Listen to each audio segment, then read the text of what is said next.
right, this is what it's, all you people that romanticize having chickens, just like babies, you have to clean up after them. You do your chickens too. But this is some good plant food right here. I'm collecting it. All right, now I'm gonna wash it out with the pressure washer. You notice he's got it all over his face too.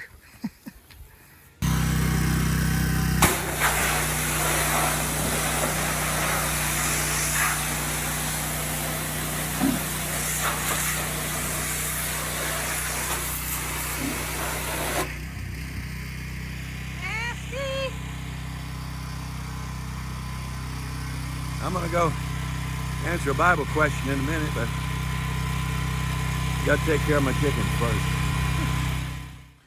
All right, something's happening in the news that is relevant to Bible prophecy, so I want you to see it right out of the scriptures for yourself. It's pretty exciting to watch things develop. Now, there's not anything that has to take place before the rapture of the church. It can take place 500 years ago, 100 years ago now, or 100 years from now. But there are conditions that are clearly defined that are prevalent at the rapture or right after the rapture, during the tribulation, or right at the second coming.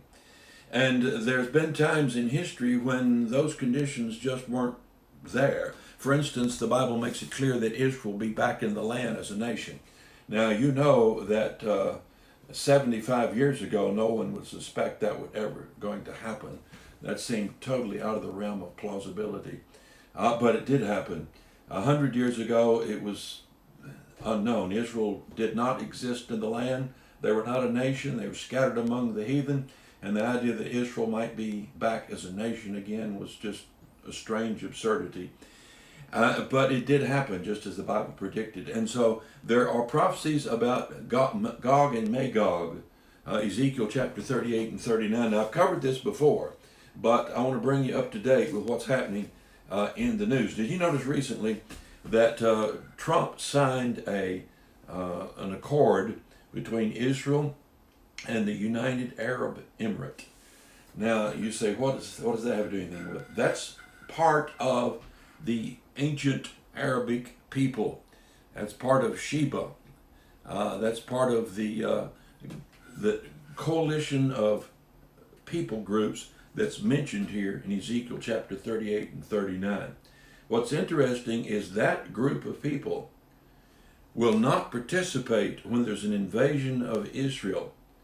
So Saudi Arabia, Yemen, United Arab Emirates, Bahrain, the other nations right there in northern Africa and over in the peninsula there around the Persian Gulf, those nations will not participate with Gog and Magog, Meshach and Tubal, with Turkey, Syria, Libya, will not participate when they invade Israel. So an invasion of Israel is going to take place.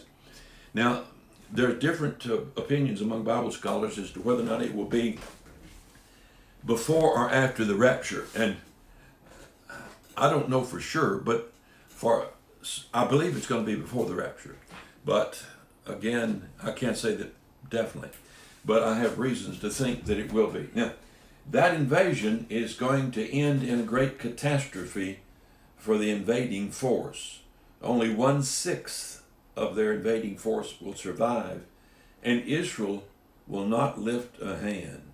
It'll be a supernatural event that God will destroy these invading armies when they come down from Turkey, through Lebanon, down from the mountains, into the valley of Megiddo, the valley of Jezreel. Now, that's not the final conflict in the book of Revelation, but they'll come down into that area. And just before they get into Israel proper, down there in the mountains, they will be supernaturally destroyed by fire from heaven that'll just burn to crisp the entire invading force, with the exception of 1/6, which probably are the tail end of the invading force and don't get that far, and they retreat and go back home. So here is the prophecy. Now, I've gone over Ezekiel 38 and 39 with you, and I wrote an entire book, about a 65-page book, on this subject. And by the way, I don't get any royalties on my books. None of them, never have, and I won't.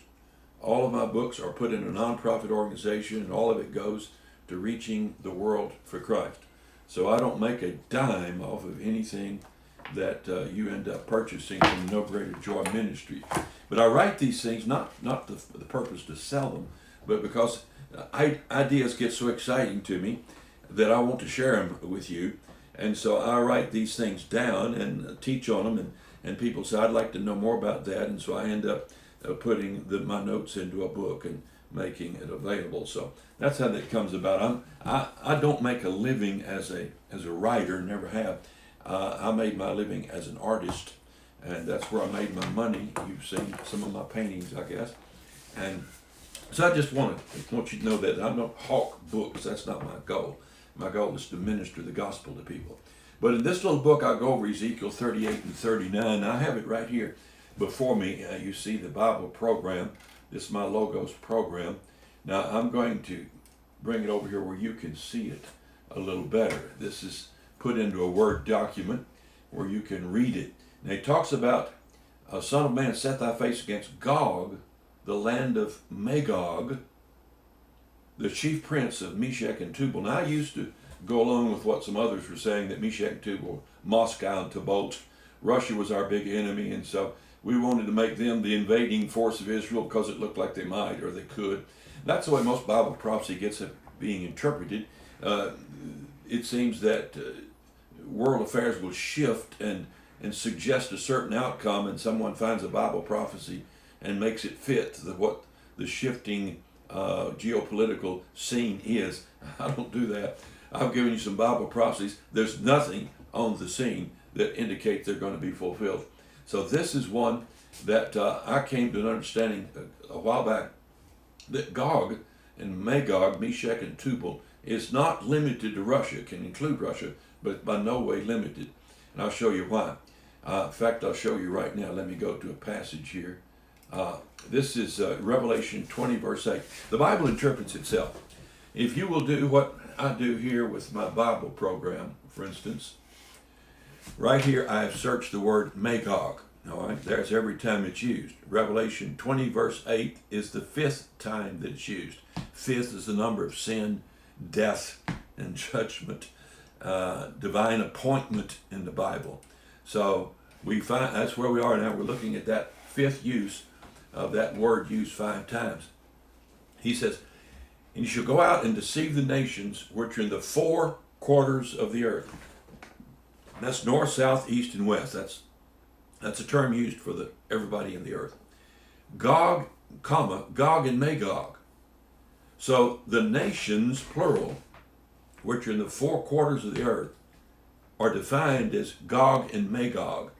Together, them, plural, together to battle, the number of whom is the sand of the sea. Now, when he, in Ezekiel 38, when he names 5 nations that will accompany Gog and Magog, they'll be under the jurisdiction of Gog and Magog to invade Israel. He names 5 nations that still exist today, with the exception of one, Gomer, which there's some dispute about who that might be, but the others, Libya and Ethiopia and Togomar, Turkey, and I can't remember the other one. So those 5 nations still exist today. But when he talks about Gomer, Gog and Magog, it's not a nation. It's a descendancy. It's a people group. So we can go back in Genesis and find out who those people are. Here's Genesis 10, 1 through 5 again.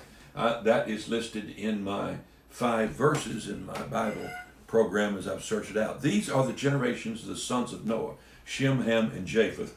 And unto them were sons born after the flood. The sons of Japheth. Now, if you don't know, Japheth is Japhetic, which is what we call a white race.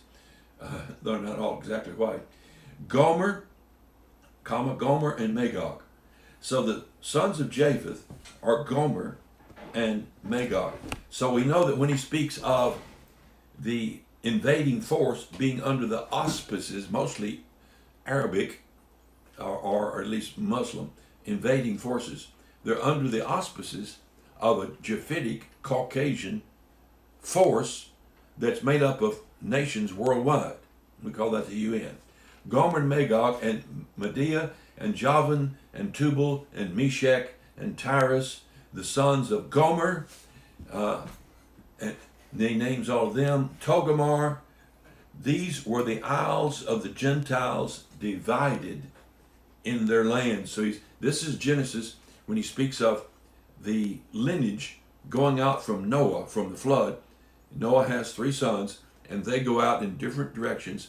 And he tells who Noah's sons were, and tells where how each one of them in their family tree dispersed among the nations. These were the isles of the Gentiles. When the Bible speaks of isles, it's people groups reached by shipping well beyond Israel. He wouldn't call the nations right around Israel isles. He would call those that were out some distance. United States, Great Britain, on out. These were the isles of the Gentiles divided in their lands, everyone after his tongue, after their families, in their nations. So, who is Gog and Magog? Gentile nations, the people of the world, scattered all over the world, and when they coalesce together for military purposes, that is the UN. Now I'm speculating, it may come a time when there is no UN. Could have happened before there was a UN, but it is a coalition of nations that right now is represented in the UN. Now back to our text again. He said, I'll turn thee back and put hooks into thy jaws, and I'll bring thee forth, and all thine army, horses and horsemen, all of them clothed with all sorts of armor, even a great company with bucklers and shields, all of them handling swords. Say, ha, ha, ha, look at there. That's archaic. You think so? What happens when an EMP goes off? Horseback could be your fastest, strongest, best means of transportation. Do you know that Russia excels in the production of horses for military purposes? Do you know that in Afghanistan, in the last 20 years, they've used mules extensively? Our military used mules. Used to buy them out of Tennessee to take to Afghanistan in the mountains there. Have you ever looked at World War II pictures? All the airplanes, all the tanks, all the trucks, and long lines of horses pulling wagons, delivering goods to the front lines in deep snow when nothing else would get in and out. In fact, my daddy in the Second World War was cavalry mounted, horseback mounted in the Second World War. So that was a very modern time. And yet he speaks of a future time when they'll be on horsemen. We might could deduce a lot from that, won't take time. Now he names these 5 nations. Persia is clearly Iran and part of Syria. Persia, Ethiopia, and you know where that is in North Africa, and Libya, you know where that is in North Africa, next to Egypt. With them, by the way, Egypt's not mentioned in this. Egypt is not part of the invading force. Persia, Ethiopia, Libya, with them, all of them with shield and helmet. Gomer, now, Gomer, I won't go into that now, and all his bands, the house of Togarmah, that's clearly Turkey, of the north quarters, of course, Turkey is directly north of Israel, and all his bands. In other words, there'd be some nations that coalesce with Turkey and with Gomer, and many people with thee. So it would be under the auspices of Turkey will be some invading forces. Be thou prepared, prepare for thyself, thou and all thy company that are assembled unto thee, and be thou a guard unto them. After many days thou shalt be visited in the latter years. Many people come against the mountains of Israel, which have always been. They come like a storm, be like a cloud to cover the land. All the bands, many people with thee, all the bands. Great number of people organized together to invade Israel. Now here's a fascinating point right here. He says, and thou shalt say, I go up to the land of unwalled villages, I'll go to them that are at rest, them that dwell safely, all of them dwelling without walls, having neither bars nor gates, to take a spoil, to take a prey, to turn my hand upon the desolate places that are now inhabited. Desolate places inhabited is what's happened the last 70 years in Israel. Upon the people that are gathered out of the nations. Israel came out of the nations. United Nations, in fact, declared them a country, and that's how they came to be. which have gotten cattle and goods that dwell in the midst of the land. Now, here's the interesting thing. Sheba and Dedan.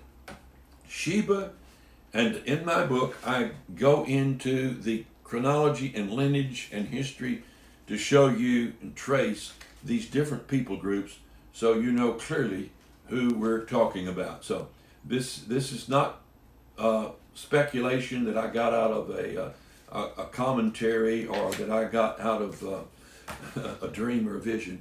This is historically documented information that is available to you. Sheba and Dedan and the merchants of Tarshish with all the young lions thereof. Sheba and Dedan is Saudi Arabia, and those people groups scattered across, those Arabic people groups scattered across northern area to the east of Saudi Arabia. That would include Yemen. It would include United Arab Emirates, which is in the news right now. In other words, they are not going to be part of the force that invades Israel. If I were imagining a scenario, I would make Saudi Arabia and all those Arabic nations part of the invading force. But they're not. What's going to happen to them? All the young lions thereof shall say unto thee, they're saying to this invading force, art thou come to take a spoil? Hast thou gathered thy company to take a prey? To carry away silver and gold, to take away cattle and good, and to take a great spoil? So they're not going to participate in the invasion. They're going to stand back and say, what are you doing? Why are you doing this? Obviously, they won't have the power to do anything. The only power they'll have is to question the actions of the UN. So it's believed now among the leading people in this country and around the world that many other Muslim nations are going to follow the United Arab Emirates lead and join in a coalition with Israel. The reason they're doing that primarily is they're afraid of Persia, of Iran. They're afraid of Turkey. They're afraid of Syria. They're afraid that they'll be overrun. Do you remember when Saddam Hussein overran Kuwait? And so there are among the Assyrians and the Iranians, there's this desire to dominate the entire Arab world.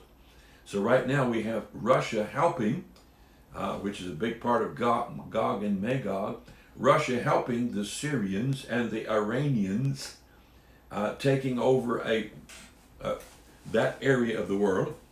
So you can see with the development, the geopolitical development, that in fact the formations of the nations are taking place to set the stage for the fulfillment of this Bible prophecy in Ezekiel 38 and 39. Now, just about any time I see the news, I see things developing this way. Now, I'm not predicting that Jesus is going to come back the next year. It might be this week. I'm looking forward whenever it is, and I'm ready whenever it is. I may not live to see the rapture. I'm 75 within 3 weeks. By the way, on the 75th birthday is the golden birthday. If you have a friend, you're supposed to give them anything gold. I'll accept gold chains, gold coins, a little gold Buddha, anything as long as it's solid gold on the side. So here I am, 75 years old.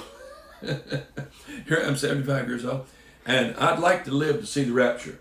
But if I don't, then I'll beat you up, because the dead in Christ rise first. Now, there's a lot more here in this chapter we could go into. He clearly puts this in the latter days, and he says, and I won't go into any more of it. I think we've had enough time, and I have another one on this also. But here on one page, on page 25 in my book, I have a summary of Magog and who they are after giving a little history of it. So this book is full of maps, charts, diagrams, and also has the complete Revelation painting that I did that's on the wall up here, if you can see any of that. And so it's very fascinating, and I believe it'll be a blessing to you to get that. All right, I'll tell you what, that's enough for today. I've got to go back out and work on the tractor, and I got some more yard work to do. And so I'm going to take off these really nice duds, put back on my old raggedy shirt and shorts and dirty pants and shoes, and I'm going to go out and do some work. Good day.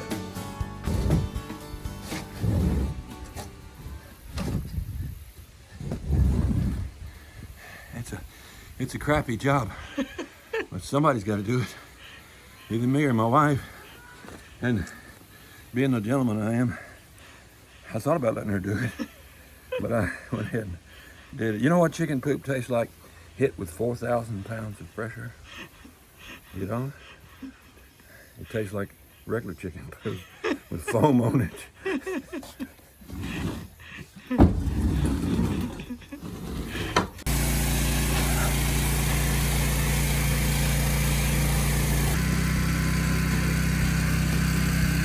How'd it go? Oh, that was a powerhouse. I like that.